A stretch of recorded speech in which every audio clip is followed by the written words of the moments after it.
Vous écoutez Z sur 7, le podcast quotidien de Trends Canal Z. Aujourd'hui, nous sommes le 24 mai. Votre podcast aujourd'hui est écrit par Arnaud Huard et animé par Anne Marchand. Bonjour à tous et à toutes. Aujourd'hui, dans votre podcast, faire un procès à une multinationale, pour beaucoup, c'est mission impossible, mais pas pour des mineurs. Vous perdez en fait tout votre investissement. Les malades de longue durée ne sont pas les seuls à être un poids sur le marché du travail. Une politique d'absentéisme bien claire, transparente et constructive. Et pour finir, nous retrouverons le regard d'Hamid Fajaoui sur l'intelligence artificielle.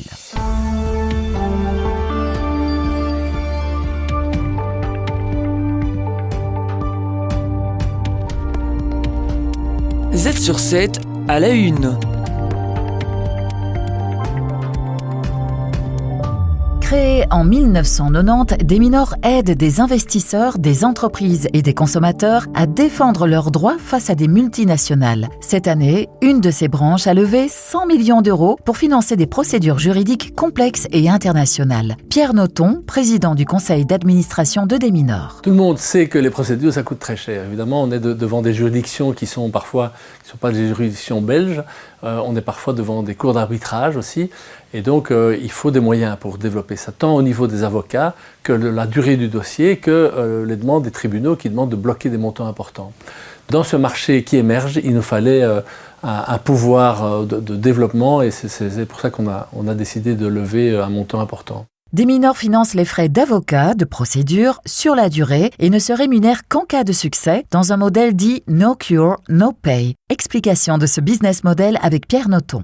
Quand on investit dans un dossier, si on n'arrive pas à l'amener à maturité, on ne gagne rien et on perd ce qu'on a investi. Donc c'est très très sensible comme modèle, mais c'est un modèle qui permet une rentabilité accrue parce qu'on a un pourcentage de success fee, je dirais, si le dossier aboutit, qui est plus élevé que quand on avait avant un système qui était plus proche d'un cabinet d'avocats. Parmi ses succès récents, les affaires Madoff ou Danske Bank ou encore Fortis en 2008. Aujourd'hui, Deminor suit 30 à 50 dossiers actifs dans le monde avec un taux de réussite d'environ 70%. Le processus de sélection est drastique. Pour finir, Pierre Noton, président du CA de Deminor. On a une procédure qui est très très paramétrée en fait et qui permet de choisir les bons dossiers parce que si vous avez un mauvais dossier, vous perdez en fait tout votre investissement. Parmi ses clients, des investisseurs privés, des fonds institutionnels, mais aussi de petites entreprises qui n'ont pas les moyens d'affronter seules ces batailles juridiques coûteuses.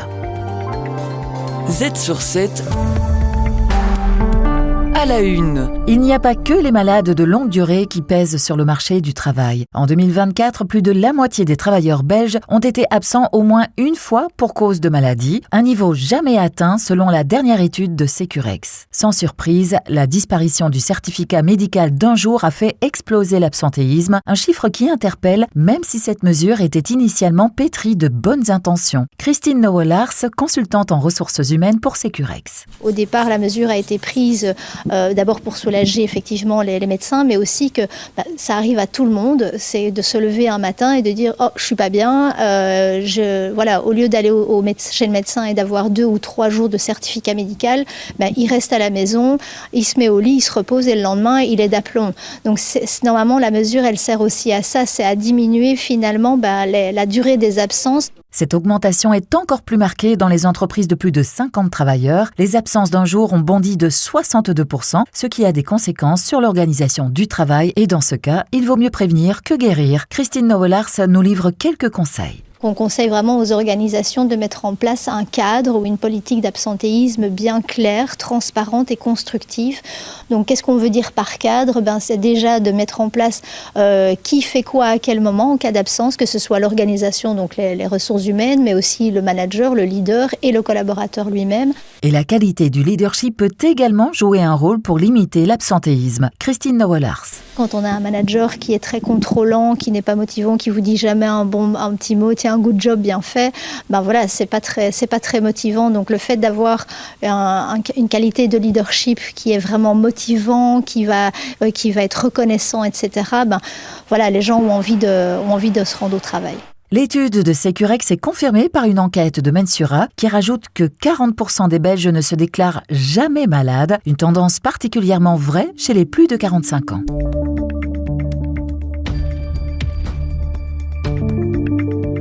Z sur 7, le regard d'Hamid.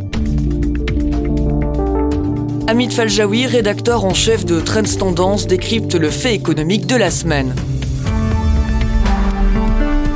Aujourd'hui, on va parler de l'intelligence artificielle face aux galeries numériques. Tout d'abord, est-ce que les marques ont des raisons de paniquer face à l'augmentation de l'usage de l'IA ?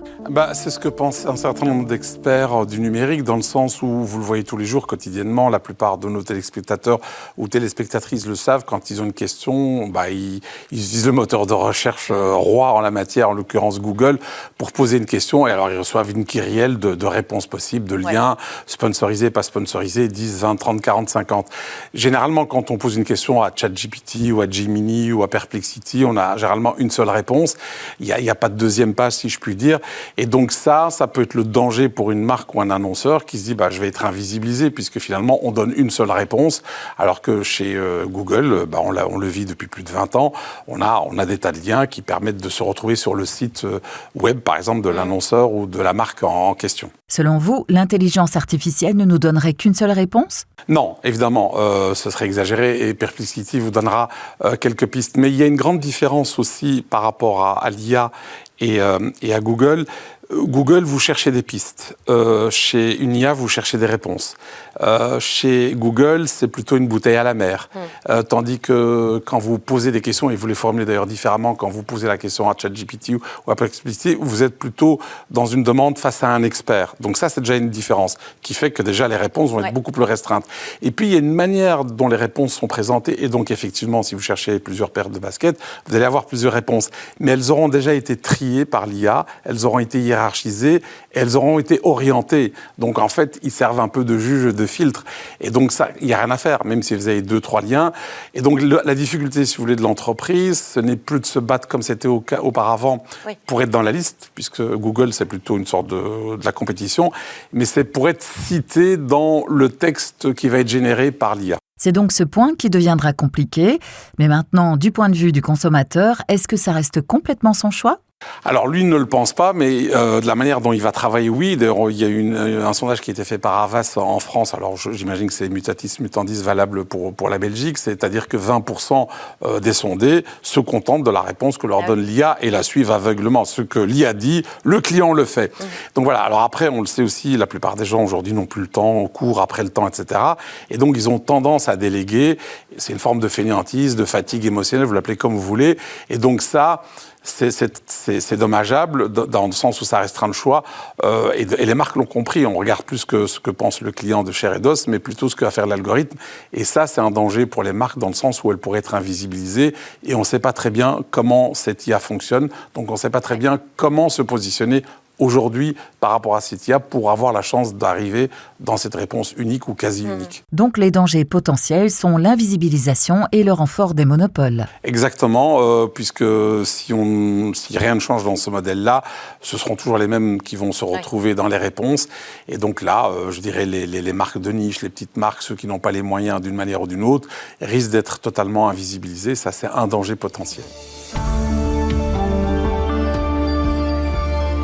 Les meilleurs experts boursiers vous proposent des analyses des marchés internationaux, des conseils avisés et les dernières tendances économiques. Z sur 7, expert boursier. Nous arrivons aux 3 dernières minutes du podcast et aujourd'hui, nous allons analyser les marchés financiers avec Nicolas Deltour, Head Investment chez Belfius. Cette semaine a été à nouveau marquée par les États-Unis et le projet de loi budgétaire du président Trump. Il est surnommé Big Beautiful Bill, mais est-ce vraiment le cas ? Réponse avec Nicolas Deltour. Alors, c'est certainement Big Beautiful, c'est moins sûr. En tout cas, c'est ce que le marché semble penser. On se souvient qu'une des grandes promesses de Donald Trump, c'était de remettre de l'ordre dans les finances publiques et de diminuer durablement la charge fiscale notamment, mais le moins qu'on puisse dire, c'est que c'est mal parti, parce que si les finances publiques ne vont pas mieux, et elles sont vraiment en train de s'empirer, il faudra tôt ou tard sans doute repasser par la case fiscale, et le problème, c'est que pour le moment, le verre est dans la pomme. Donald Trump vient de l'annoncer, il prévoit de prolonger d'énormes crédits d'impôt, qui datait d'ailleurs de son premier mandat, avant d'avoir la marge de manœuvre dégagée sur le plan budgétaire pour le faire. Donc non seulement il reporte le problème, mais en plus il l'amplifie, au point de faire déraper la dette américaine vers des niveaux, pour ainsi dire, historiques. Et concrètement, en chiffres, cela représente un sacré montant. Alors, en chiffres, la dette américaine aujourd'hui, c'est à peu près 36 000 milliards de dollars, c'est énorme. Les taux long terme, suite aux annonces, dépassent aujourd'hui les 5%. Alors 5%, ça paraît pas extravagant, mais ce sont des niveaux jamais vus en près de 20 ans. Il faut remonter à 2007-2008 pour retrouver de tels niveaux. De mémoire, lors de la victoire de Donald Trump aux élections en début novembre, le taux américain à long terme, il était encore de 4,5. Donc vous voyez, en l'espace de quelques mois, on est passé de 4,5 à 5. Et donc, on a cette augmentation de 50 points de base, passer de 4,5 à 5. Je ne vais pas vous faire un long calcul pour vous dire que la charge de la dette augmente à peu près de 10%. Ou en montant, finalement, à 1,5% de 36 000 milliards, on rappellera quand même que ça fait 180 milliards de dollars par an ou 500 $ par Américain. 5 000 $ par Américain, cela implique pas mal de conséquences pour les investisseurs. Alors, l'élément positif de tout ça, tout de même, c'est que ça met la pression sur la Maison-Blanche, cette augmentation des taux.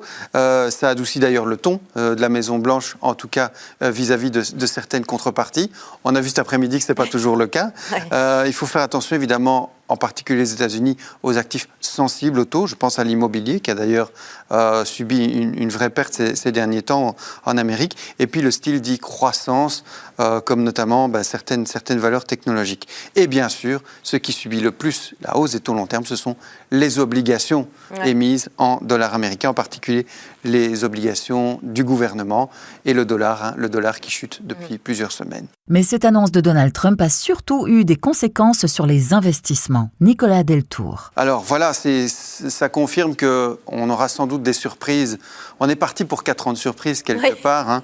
En effet. Mais c'est vrai que ici, le premier impact forcément concerne les secteurs les plus exportateurs vers les États-Unis.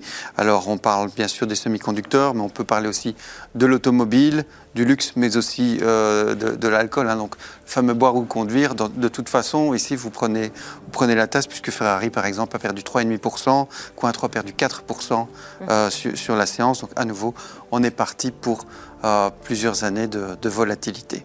C'est tout pour aujourd'hui. Vous pouvez regarder les Z-News de ce soir. Et Anne, à quoi peut-on s'attendre dans le podcast de demain ? Demain, nous aurons un nouvel épisode du Trends Talk avec David Lester, président du MR bruxellois, pour parler de la capitale. 1 an après avoir voté, nous n'avons toujours pas de gouvernement. On vous en parle demain.